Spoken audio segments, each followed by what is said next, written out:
Today, leading is so much more than just managing the work. We expect more executive level leadership skills and capabilities out of our frontline leaders to communicate the vision of the organization, collaborate not only with their team, but with their peers. And we've said, in addition to getting the work done, lead effectively in this environment. And I think that's an area where I'm not sure yet that we're doing enough to help these leaders to be massively successful.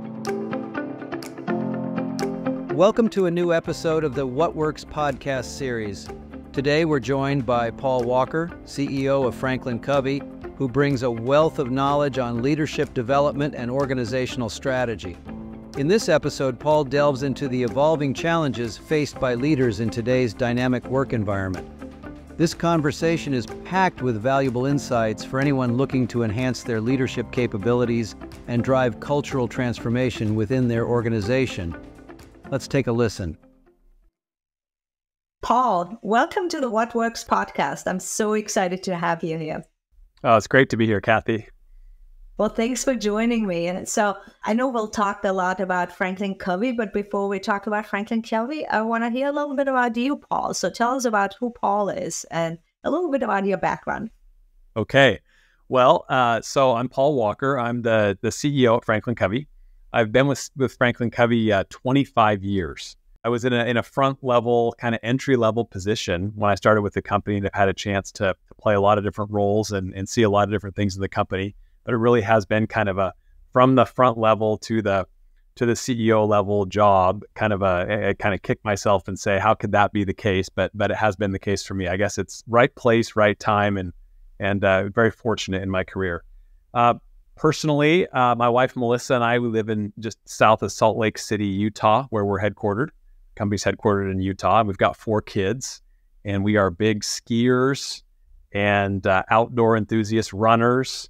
And I have a great family, and I work for a great company.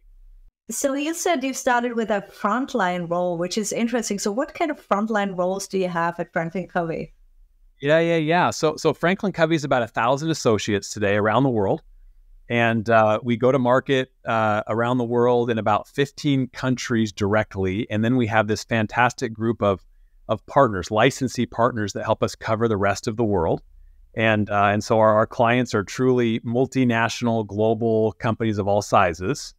So then within that, to answer your question specifically, at the front line, we've got all the kind of roles you would think of. My role, by the way, that I started in was like an SDR. So I was an inside sales rep trying to help connect with prospective clients and see if there was interest there that I could line them up with one of our client partners. But we've got all the classic frontline roles you could think of in a company that's got around 1,000 employees. Wow. Fantastic. So 1,000 employees. So let's talk a little bit about FranklinCovey and who FranklinCovey is. And for people that listen in, many people might think either of the planner, right? Or they might think about the 7 habits. But who is FranklinCovey and how did you become what you are today as a company? Yeah, great question. So yeah, when you first hear the name, depending on your generation or when you might have experienced the name FranklinCovey, you might associate us with the planners. Or you might associate it with 7 habits, or increasingly the last many years, you might associate us with the All Access Pass subscription or the Leader in Me subscription. So let me just give you a quick trip down memory lane here. So about 40 years ago, 2 gentlemen started both sides of the company, the Franklin side and the Covey side. The Franklin side, of course, was the Franklin Planner. This was pre-Palm Pilot, pre-BlackBerry, pre-iPhone, when people carried the leather binders around with the inserts in there for your daily planning. And that business, interestingly enough, was started less to be a planner company and more to be a company to help people kind of live a very congruent life, to match up what was important to them, the values they had, the roles they played, the goals they wanted to accomplish, with a system to bring all that into alignment. And so it was a training company trying to help people become more effective.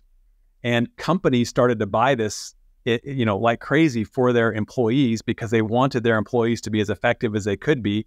And this was back pre-Outlook and all the things that we have today to help us manage our time and stay focused. And the Franklin Planner was that tool. But the real reason the tool existed was to help people be more effective. Down the road, actually in Utah also, was a guy named Stephen Covey. And he had started a company called the Covey Leadership Center. And he was also in the human effectiveness business. He'd written a book called The 7 Habits of Highly Effective People. And many of your listeners probably know that book. And he created a whole leadership consultancy around that, helping leaders and individuals adopt these habits to help them become highly effective. And the two companies merged now, 26 years ago to create what is FranklinCovey today.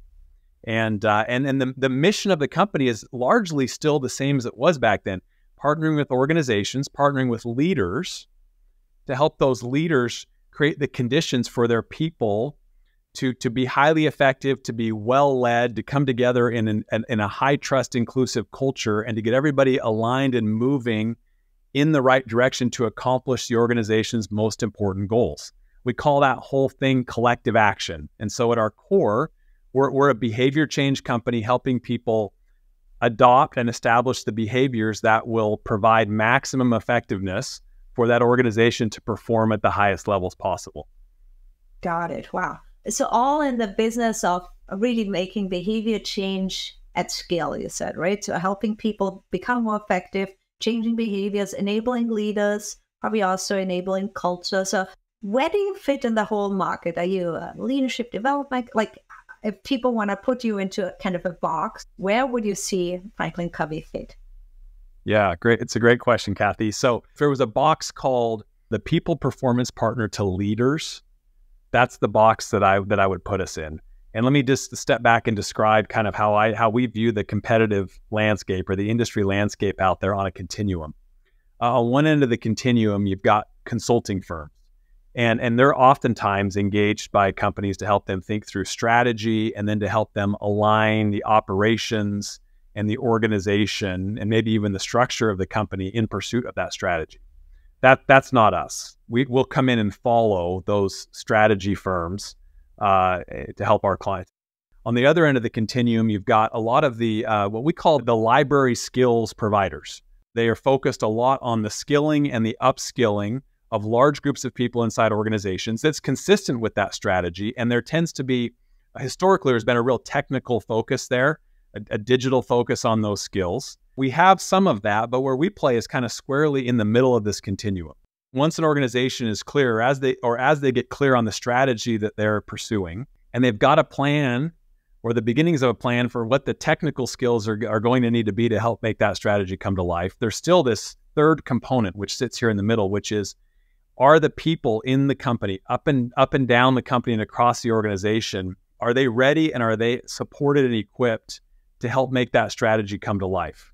Got it. No, that's fantastic. So let's talk maybe through a couple of use cases or examples, maybe from some of your clients. Marriott came to us a number of years ago. And in this case, it was the business side of Marriott saying, the challenge we have is that we're locked in a battle with Hilton and Starwood.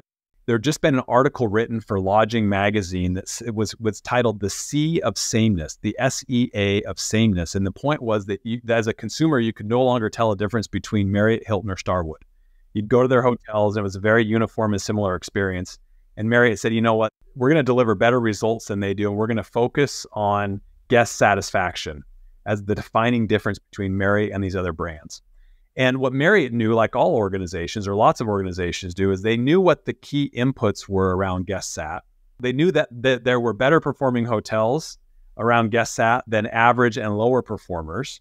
So they knew that some hotels perform better than others, and they knew the conditions that existed in the best performing hotels, but they couldn't get those conditions to exist uniformly across all of their hotels. Well, of course, you and I stay in a lot of hotels, and you recognize that, while we might be a loyal Marriott or Hilton or Starwood customer, we're staying in lots of different hotels throughout the year, and we're hoping to have a very consistent experience. And that wasn't the case at Marriott or any of these hotels. And so they said, we've got to figure out how to create this kind of collective momentum where we can get the experience to be uniform everywhere you go. Whenever a guest checks into any of our hotels, they can have a similar check-in experience. The room service is going to arrive on time and the food's going to be warm. And all the things that would go into providing a great guest experience. And so they engaged us for what became a very big leadership and cultural transformation.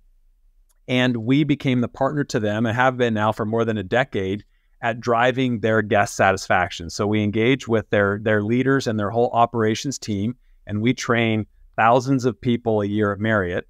And what we're doing is we're training leaders to understand, how to engage their teams towards this goal of increased guest satisfaction. And then we have this wonderful prod offering called the 4 Disciplines of Execution. And this is a goal alignment methodology where we come in and we help an organization establish what's the goal you're trying to achieve. In this case, it's an improvement in guest sat. And then what are the behaviors that actually have to either change or be demonstrated consistently at the front line of the organization that are directly connected to, in this case, guest satisfaction. And we come in and we help train around those behaviors, but also we install a process that allows an organization to drive daily, and in this case, shift by shift focus around those behaviors, where commitments are made every day or every shift around what can I be doing to drive better guest satisfaction from my position in a particular hotel. Did they come to you with that problem already articulated, or did you have to dig deeper to even understand what's the real problem behind the problem? Yeah, in that case, they knew that guest satisfaction was what they wanted to go after. But I'll tell you, that's an insightful question you just asked. One of the things that I see a lot, I've been doing this for 25 years, I mentioned earlier, is that oftentimes what our HR or L&D teammates come to us with aren't always the same issues that the CEO is trying to solve. And we do see that disconnect oftentimes, not in every case, but oftentimes you see that disconnect between what the CXO level leaders are trying to accomplish and where HR or L&D is focused. And there might be an implicit connection between those two things, but there's not an explicit connection between those two things. And so we don't just want to play on the general skills for general skills' sake side of the equation. We're trying to make sure that what we're attached to is some major goal or initiative or outcome that requires a change in human behavior. And so sometimes the organization is very clear on that, and other times we have to kind of help tease that out a bit to really make sure there's an explicit connection there. Got it. No, that makes sense. The other thing I wanted to, and then I want to hear the other example, but the other thing I wanted to hone in on is you said there's something about human behavior change is needed or something like that. I can't almost think of any circumstance where change is needed in the organization and human behavior doesn't have to change. So I'm curious about what examples you have where this would not be relevant. When I step back and think about what leaders do every day, what the most effective individuals do every day, what the best cultures look like every day, or what the best execution looks like, I think within those 4 buckets are where the intractable problems live, right? For as long as people have been alive, they've been trying to figure out how to lead more effectively. And the good news is there are principles around great leadership, but the circumstances in which those principles get applied are ever changing. And that's one of the areas that we're focused on at FranklinCovey, is we try to take a very principle-centered approach to everything that we do, right? And so as demographics in the workforce change, there are different applications, but the principles of what great leadership looks like, the way that, it starts with character and who you are as a leader, and then it extends to, well, how do you think as a leader? And that who you are and how you think drives then the actions that you take as a leader. And of course, those actions, if they're the right actions, lead to great results. If they're the wrong actions, you get not as great a results. But underlying all those things are these principles that can be time tested. So one other example where it came from the HR and L&D side, where I won't name this company, but very large global manufacturing company. And the issue here is that they've grown for a number of years through acquisition. What they started to sense was they recognized that each time they acquired a company, they lost a little bit of the common language, these shortcuts that we all use to kind of get around day by day. And they started to notice that that because people didn't know each other or had different expectations, there wasn't the same level of trust once they'd acquired the 5th company that there was back when it was 1 and maybe 2 companies. So they engaged us. Again, this time HR and L&D brought us to the table to the leaders of one of the divisions there. And they said, look, we want to create some common language and common thinking about the topic of trust. When trust is high, speed goes up and cost goes down. When trust is low, speed goes down and costs go up. Sure, because you have controls, right? Yeah, all those Right. There's all kinds of extra protocols and Yes. processes and approvals and all the things that happen when, hey, I don't know if I can trust you or not, right? And so this happens at individual level, team level, organization level. And so they recognize, hey, we've done all these acquisitions. We need costs to go down and speed to go up. And so they engaged us and said, okay, we're going to have as one of our cultural pillars, we're going to create an insanely high trust culture here. This was such a fantastic example. So thanks for that. How would people think about, for example, who would be kind of in your space? What do you think about coaching companies to be in your space? Other leadership development companies? Who would be kind of similar companies that people would say, well, FranklinCovey or company XYZ? And you don't have to mention, obviously, what like names, but who is in your space? Who is your competitors? What's different about us is that we do have a leadership practice, and there are a lot of people that do. We also have a practice devoted to helping individuals with those interpersonal skills, and there are others out that do that as well. We have a whole practice devoted to culture and creating these high trust, high performing cultures. There are others that do that as well. And then there's this fourth area around strategy execution. It is an interesting spot that we play in. There's not a great competitor to what we're doing, especially for those clients that are benefiting from all four of those things from us simultaneously. Got it. Now that totally makes sense. So you have this as an ongoing partnership to help them with all these different four offerings constantly, depending on what's changing and where they're going and which environment they're going into, right? Part of the reason we've chosen to focus in the four big areas that we're focused is that these are the areas that where the problems are intractable. You're never going to check the box and say, oh, okay, we've mastered leadership, right? Or, oh, our culture's never going to have to get better. Or, wow, we now know everything there is to know and we execute perfectly. Like these areas are the kinds that leaders are going to, want and need and benefit from help on, not just tomorrow, but, for years to come. Awesome. Well, this was fantastic. And I think we're almost out of time, Paul. So any last words or any last observations? Maybe to bring it back to this audience specifically, I had the good fortune of being on a call, probably been a month ago now, with a CHRO of one of the largest companies in the country.